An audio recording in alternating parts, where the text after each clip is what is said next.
कक्षा में 45 मिनट हर क्षण छात्र पर प्रभाव पड़ता है। Classroom culture, classroom instruction, positive behaviour, expectations, supporting learning environment, ये सभी हम वीडियो देखकर हम लिख चुके हैं। उसके बाद क्लासरूम इंस्ट्रक्शंस के बारे में भी बताया गया है। Lesson facilitation, after checks for understanding, trust के माध्यम से feedback, teacher, critical thinking, why this అంటే why this అనేది ఒకసారి నాలెడ్జ్ లర్న్ ఎవాల్యుయేట్, తర్వాత స్టూडेंट क्वेश्चंस, सोशियो इमोशनल स्किल्स के बारे में भी हम चर्चा किए हैं। इसके बाद interact with piece, team, autonomy, achieve goal, social and collaborative skills, ये सभी 9 एलिमेंट्स के बारे में हम पिछले कक्षा में चर्चा किए हैं। 9 एलिमेंट्स हैं: perseverance, autonomy, critical thinking, feedback, checks for understanding, lesson facilitation, positive behavioural expectation, supportive learning environment, social and collaborative skills. Lavanya ji बताई है कि लक्ष्य कैसे पढ़ाते हैं, भिन्न भिन्न पाठ के ढंग, प्रश्न जवाब, ये सभी किस प्रकार सोचना है, बच्चे कैसे सोच सकते हैं, बच्चों को भी गोल सेटिंग कैसा करना है, ग्रुप एक्टिविटीज बच्चों से कैसे करवाना है, ये सभी हमें लावण्या जी SCR से आकर बताई है। उसके बाद तंबाकू मुक्त वातावरण, विद्यांजलि, भारतीय और वेदगाथा के बारे में सेशन 3 के अंतर्गत हम चर्चा किए हैं। उसके बाद सत्र में ग्रंथालय के बारे में भी चर्चा हुई है। शिक्षा मंत्रालय के स्कूल वर्क की एक पहल है शिक्षा और सक्षम। इसका उद्देश्य है स्वयं सेवक और समुदाय को एक पोर्टल के माध्यम से अपनी सेवाएं सरकारी पाठशाला को बताना। वेदगाथा, छात्राओं को आकर्षित करने के लिए वेदगाथा के अंतर्गत तरह तरह के कार्यक्रम किए जा रहे हैं। उसके बाद 21 अक्टूबर टू 20 नवंबर 2021 में ये कार्यक्रम शुरू हुआ है। क्रिएटिव प्रोजेक्ट्स प्रदर्शित करते हैं ऑल इंडिया लेवल में। उसके बाद सत्र 3 में brave words and national bearers, आजादी का अमृत महोत्सव के बारे में चर्चा हुई है। SCR से प्रतीक महाराष्ट्र के नागपुर से आए हैं, वे भी हमारे लिए संदेश दिया है। विजयलक्ष्मी जी, आज विजयलक्ष्मी जी नहीं आई ना, विजयलक्ष्मी जी एक कहानी बताई है कि ऑटो, बस, लॉरी, साइकिल चारों में ओढ़ हुई है, पवन बड़ा है। इसके अंतर्गत तीनों में अंत में इस कहानी से शिक्षा मिलती है कि हम दूसरों पर निर्भर ना करना है, स्वयं अपने ऊपर ही अपना आत्मविश्वास रखना है। शिवज्योति जी भगवान है या नहीं कहानी बताई है। बाप और बेटे के बीच वार्तालाप के अनुसार कहानी चली है। अंत में एक घटना से बेटे समझता है कि भगवान है। सरिता जी सत्र 4 में अपनी ओर से साकी पाठ का PPT प्रदर्शित की है और लोगों को बताई है। भोजन विराम के बाद शिक्षक संसाधन पुस्तकों के बारे में बताई गई है। एक TRB के बारे में वो देख चुके हैं। TCM, टीचर कॉम्पिटेंसी मैट्रिक्स, स्व अध्ययन के लिए उपयोगी है। मल्टीपल कॉम्पिटेंसीज, 7 डोमिनोज है। Understanding of learners, policy circular, professional development, ये सभी इसके अंतर्गत आए हैं। उसके बाद सेल्फ एवैल्यूएशन क्वेश्चन भी है। How to create lesson plan, इसके बारे में भी हम चर्चा कर चुके हैं। इंट्रोड्यूसिंग कनेक्ट स्ट्रक्चरल अपॉर्चुनिटीज, ये सभी इसके बारे में हम भी चर्चा किए हैं।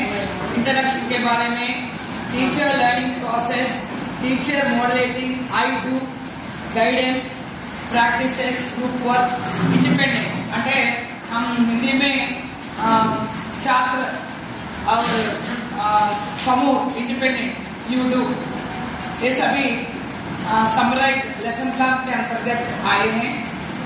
उसके बाद गलत फहमियों के पोस्टर, मूल्यांकन सुधार, प्रशिक्षण के लिए आधारभूत प्रश्न पत्र, इसके बारे में सत्र 7 में चर्चा हुई है। उसके बाद माताओं को सिखाना, प्रश्न नहीं समझ पाना, क्यों ज्यादातर बच्चे क्यों गलतियां कर रहे हैं, इसके अंतर्गत हम चर्चा किए हैं। इसके लिए सुझाव भी दिया गया है। सभी से मात्राओं को सिखाना। मेन गलत है प्रश्न नहीं समझ पाना, छात्र सही वस्त्री नहीं पहचाना, सही वर्ण पर अनुस्वर को पहचान ना पाना। इसके लिए कुछ है गलत सही शब्द लिखना, श्याम पट कर लिखाना, अनुस्वार वाले 25 शब्द पाठ्य पुस्तक में इकट्ठा करवाना, कर्ता के अनुसार क्रिया का प्रयोग विद्यार्थी को इसमें सही करवाना, छात्रों को दिखाकर सुधारना, विद्या किए गए अक्षरों से उचित शब्द निर्माण कर पाना। उदाहरण के बाराज दिए गए हैं तो वह बाजार, इस प्रकार के अभ्यास उनको देना। पुंलिंग शब्द पहचानना, सही लिंग पहचान, पुंलिंग स्त्रीलिंग शब्द सही सर्वनाम उच्चों के द्वारा, ये सभी 17 आठ में हम चर्चा किए हैं। गद्यांश के लिए उचित शीर्षक नहीं चुन पाना, दैनिक पढ़ने की आदत बढ़ाना, सही संज्ञा पहचान ना पाना, कारक चिन्हों की गलतियों के लिए छात्रों को सुझाव देना, विद्यार्थी कविता में सही पंक्ति को पहचान ना पाना, शिक्षक एक दिन में एक ही मात्रा को सिखाना है, हिंदी दैनिक पत्र देकर अक्षरों पर गोल लगाना है, सही अर्थ को पहचान नहीं पाना, इसके लिए शब्दकोश का उपयोग करना है, छात्रों को पढ़कर समझने की क्षमता बढ़ाना है। इसके बाद पर्वत प्रदेश में पाठ में पढ़ाई हूँ, इस पर भी चर्चा हुई है। शिक्षक संसाधन पुस्तकों पर भी चर्चा की गई है। उसके बाद हम सब मिलकर फीडबैक फॉर्म भर्ती किए हैं। इस प्रकार पिछले वर्ग में हम ये सभी किए हैं। आज का कक्षा में आज इस कक्षा पाठशाला समुदाय में श्रीमती जानकी जी 10वीं कक्षा सारांशात्मक आकलन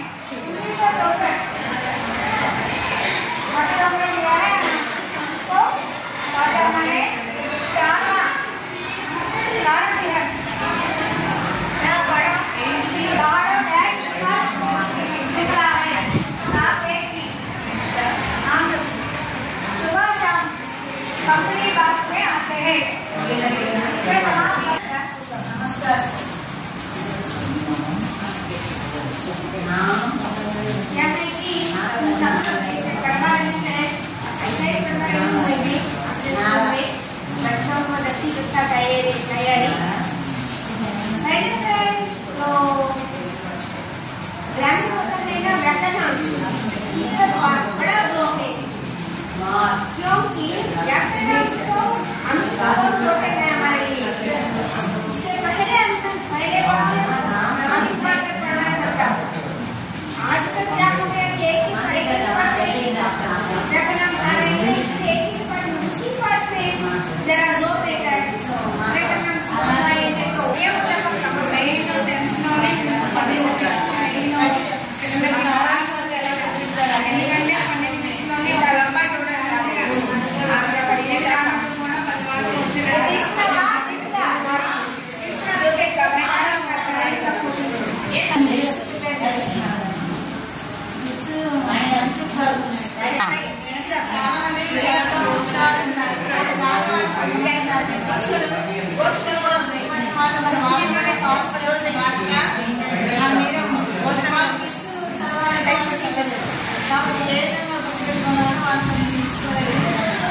ఫస్ట్ మరి తత్వంగా సమాసం కానీ రసం కానీ వస్తుందని చెప్పాను. ఫస్ట్ మీకు ఏది వస్తుందంటే వాళ్ళు వెంటనే చెప్పేస్తున్నారు, రెండోది క్రియ అని చెప్పేస్తున్నారు. అట్లా మరి క్రియ ఎలా గుర్తుపడతారు మీరు అంటే వాళ్ళకి చదవడం రాదు కదా, అందుకని ఎలా గుర్తుపడతారు? పుస్తకం ఉన్నది క్రియ అని చెప్తున్నాను, ఆ జెండర్ చేస్తుంది, అదే ఆసక్తిగా ఉన్నదాంట్లో గుర్తుపట్టండి. ఆ మూడింట్లో ఏదైనా ఒకటి ఉంటుంది చెప్పాను. అలాగే మూడోది అంతే గుర్తుపట్టాలి, ఇంగ్లీష్లో ఉంటే దీంట్లో ఎక్కువగా వస్తుంది.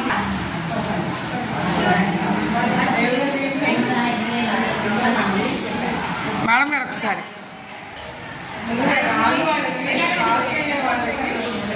పాస్ అవ్వని వాళ్ళు అవి బాగా చాలా చూసుకుంటే వాళ్ళ మోడల్ పేపర్ తెప్పించారన్నారు. కొన్ని పేపర్ డల్లాస్ చాలా బాగా ఉపయోగపడుతుంది.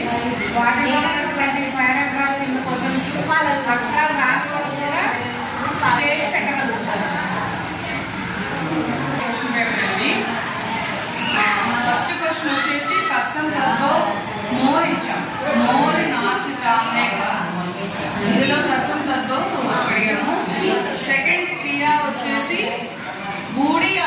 बाजार में खरबूजे बेचती है। बूढ़ी औरत बाजार में खरबूजे बेचती है। क्रिया पहचानना है। नेक्स्ट अंक हिंदी अक्षरों में लिखिए 1626। Next madam 8th class question కాదు. ఫస్ట్ గద్యాంశ అండి, పఠిత గద్యాంశ అంటే మన టెక్స్ట్ బుక్ లో గద్యాంశ ఇచ్చాము, దాని కింద 5 క్వశ్చన్స్. నెక్స్ట్ పఠిత గద్యాంశ అంటే బయట నుంచి ఒక లెసన్ ఏం చెప్పాను, ఏ లెసన్ పుడే దాని నుంచి ఇచ్చామండి. పఠిత గద్యాంశ ఏమో పుడే దాని నుంచి ఇచ్చాము, అప్పటికేమో మామూలుగా బయట నుంచి ఇచ్చాము గద్యాంశ, దాని కింద 5 weeks 5 marks plus 5 marks. Next ఏంటంటే పఠిత పద్యాంశం. పద్యాంశం దానికి सुबह शब्द का अर्थ फर्स्ट పెట్టాం. తర్వాత ఈనాం పర్యాయ శబ్దం ఇచ్చామండి. నెక్స్ట్ పాస్ విలోమ శబ్దం ఇచ్చాము. సహీ వర్తని హిందుస్థాన్ అనేది సహీ వర్తనికి ఇచ్చాము. నెక్స్ట్ మాతా లింగ పదాలు పుంలింగ శబ్దం ఎక్కువ రాసాము. ఏదైతే తలపిస్తున్నారు మేడం ఎక్కువని వాటిని సపరేట్ చేసుకుని లైట్ గా గ్రామర్ ఏవైతే వాళ్ళు ఈజీగా చేయగలరో అవి చేయిస్తున్నారు మేడం. టఫ్గా ఉంది మాత్రం కొంచెం ఎగ్జామ్ ముందుకు అలా చెప్పేసి చేద్దాం అనుకున్నాను. అలాగే